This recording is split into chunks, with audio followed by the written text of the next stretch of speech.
Oh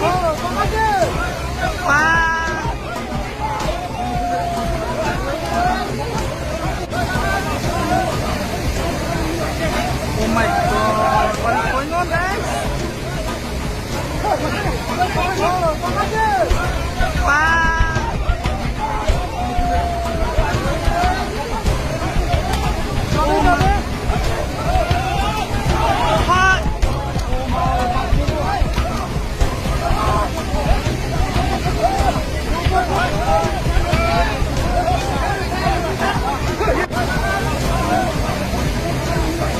Oh my god, what is going on, guys?